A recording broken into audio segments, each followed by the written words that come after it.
Här står jag och fryser mitt i en skog, men det är för ett gott syfte.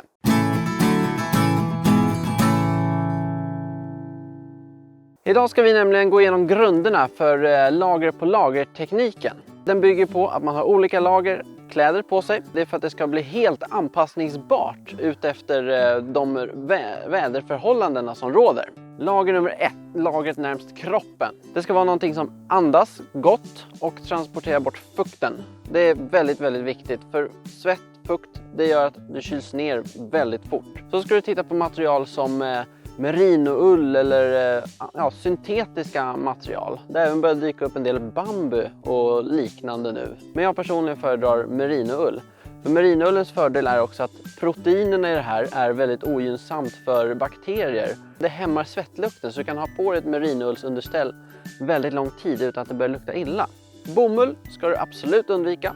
Det suger åt sig fukt och det är bara ajabaja i skogen. Är du väldigt aktiv och rör mycket på dig, då kan du titta på något syntetiskt material då det torkar lite snabbare. Nästa lager hoppar vi då till. Sådär, nu har vi kommit till lager nummer 2, det mellersta lagret. Det är det lagret som ska se till att du håller dig varm och skön.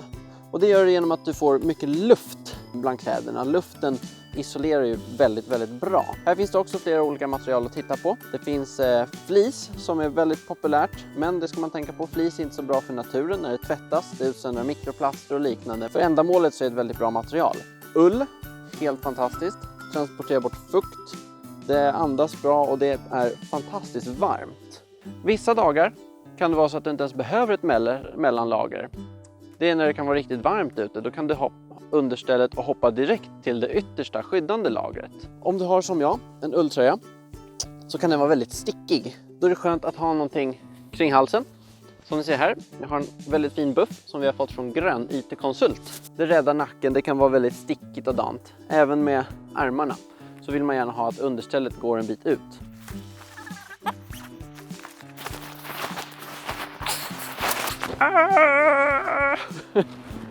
Sådär, nu har vi kommit till lager nummer 3, ytterlagret. Det ska vara egentligen det som utgör skyddet mot väder och vind.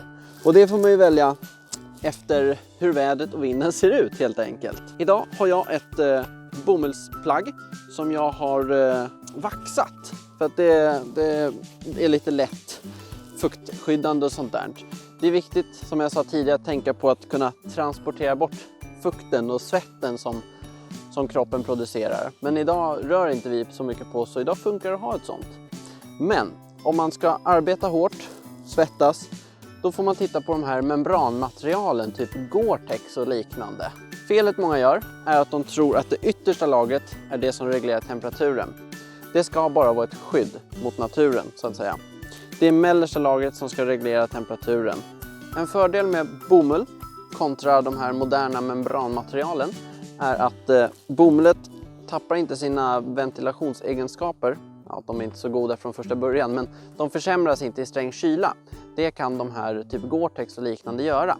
Så där får man göra en liten avvägning på hur kallt det är ute när man väljer sitt yttersta plagg. Det är bra att tänka på att ta en lite större storlek än vad man normalt brukar ha.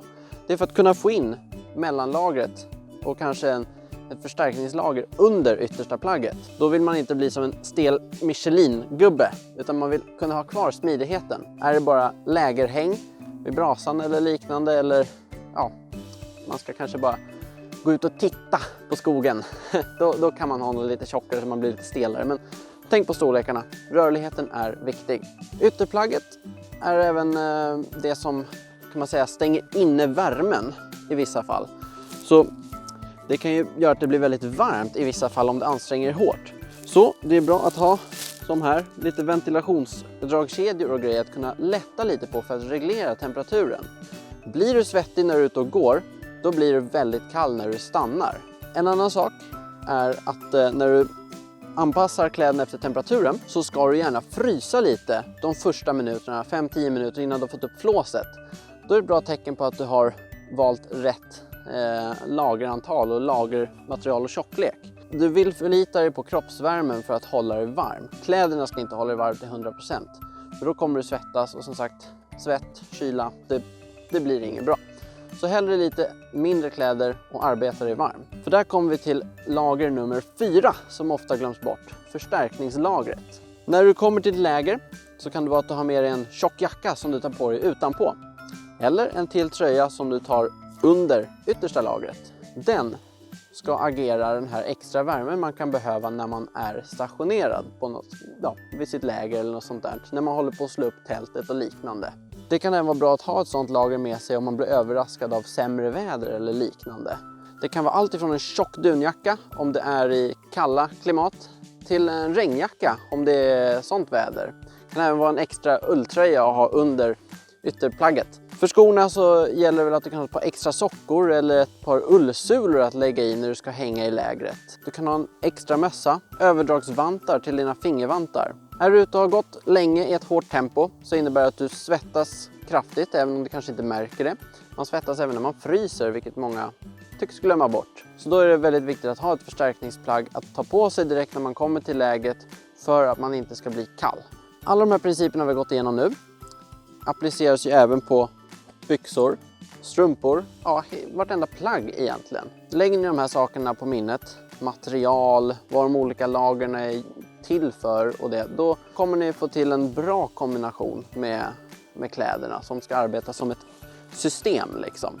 Lite förenklat, hela principen med lager på lager går ut på att man lätt ska kunna anpassa och justera den tjocklek kläder man har på sig för uppgiften och temperaturen.